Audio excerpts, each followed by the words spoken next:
Hi everyone.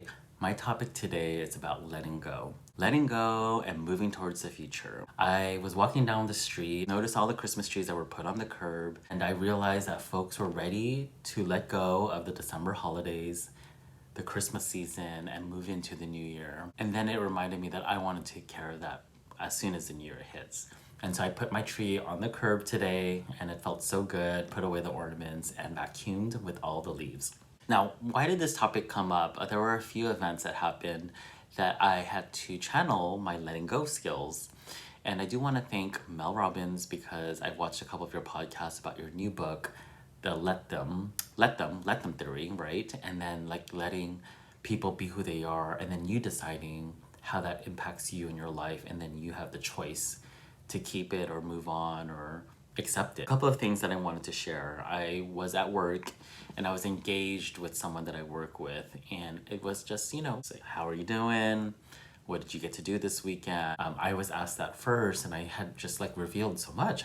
I saw a personal trainer, I hung out with some friends, and then when I exchanged the same question, it was a immediate wall. I could tell that this person felt unsafe, untrustworthy of this conversation, and chose to keep it surface level. And to the point where one of the responses was, you know what, let me think about that and get back to you, which was to me a little taken aback. Had a moment where I was like, wow, that was not an even exchange of information. However, there's a lot of great things that happen outside of these conversations at work, and I want to make sure I acknowledge that. And I felt like it's okay. This individual did not feel comfortable sharing information with me, and that is okay. And I need to accept maybe this is a moment of time and it will continue to improve in the future. So we'll see.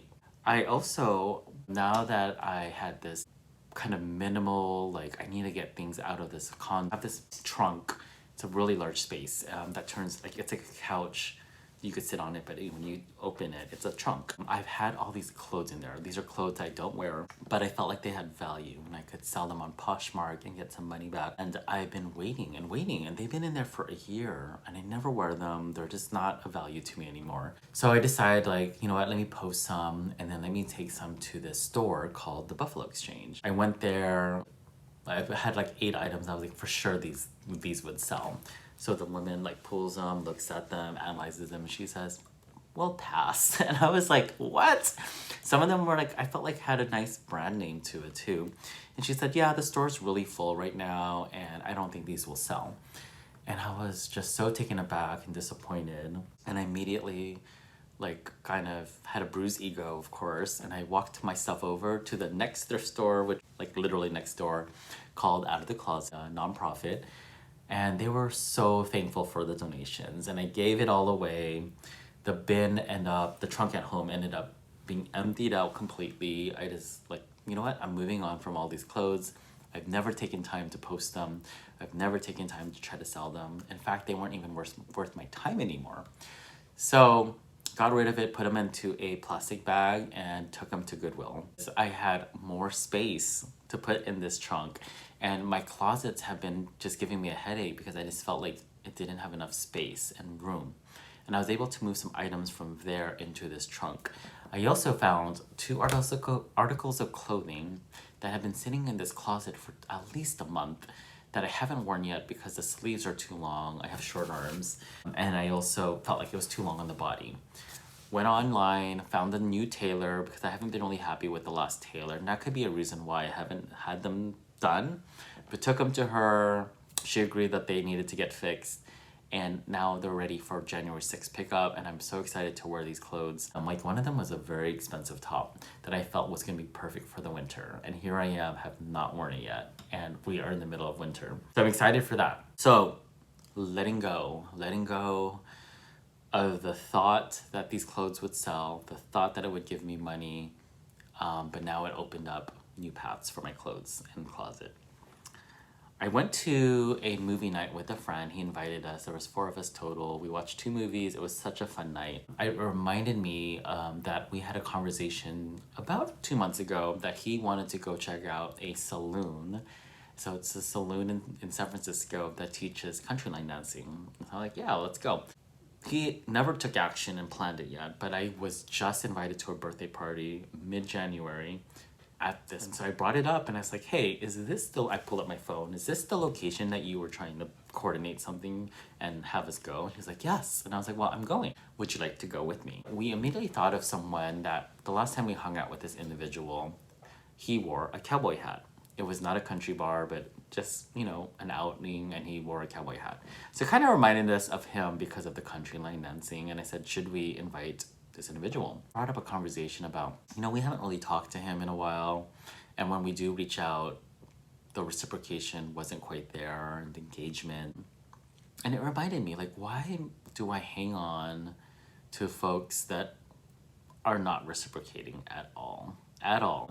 And why am I the one making the effort? You know, I would totally reconnect, and it's a moment in time. It could be a moment in time, not necessarily a personality, a concrete personality. I feel like people shift and change, and things prioritize in your life changes.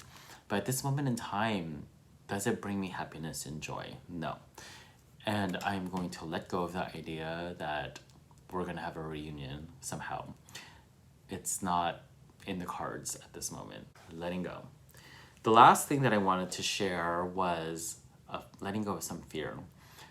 So this last few months, I've noticed my body shifting and changing. Like, my dress shirts have been too small to wear. I've had to get rid of some. Pants a little tighter. When I see pictures or videos, I've noticed I'm looking a little heavier. I started working out again at the gym. I started eating a little differently. However, not major changes at all. And I realized either I'm getting older, I'm plateauing, like something's not connecting. I decided that I needed to invest in like a fitness coach. I approached my gym, like the club manager, and he said, I have someone for you. She comes at a holistic viewpoint, like nutrition, inspiration, fitness, just overall health, right? And I thought, you know, that's really good. And then the price came, and I was like, holy crap, that's expensive. It's 36 sessions, and you have to pay it up front, right? Because it's like a commitment. And I didn't budget for this. I hadn't budgeted for it, but I also had to weigh out the facts. Like, I could keep on going this path of no results, or push myself and commit to it and let go of other things in my life that I'm paying for that haven't brought the value. And I did it. I paid for it. I paid for it. I also had the fear of like the training, being out on the floor in front of everyone, being pushed, sweating. I let go of all that fear. I let go of it because the want was much more important to me. And the want is to live healthier, feel better, be more confident in my body, which does impact a lot of different areas in my life. Relationships, work, energy level, right? Making content. So I am so proud to be letting go. Again, thank you, Mel Robbins, for inspiring me. I can't wait to read the book. But again, just letting go and then choosing to live the life that I want. If you like this content and you like this channel, I hope you consider subscribing. I talk a lot about things to improve your life, including personal finance and debt reduction and living minimum. But I hope you join me on this journey, and I will be in touch with you in the future. Have a great new year. Happy 2025. Bye.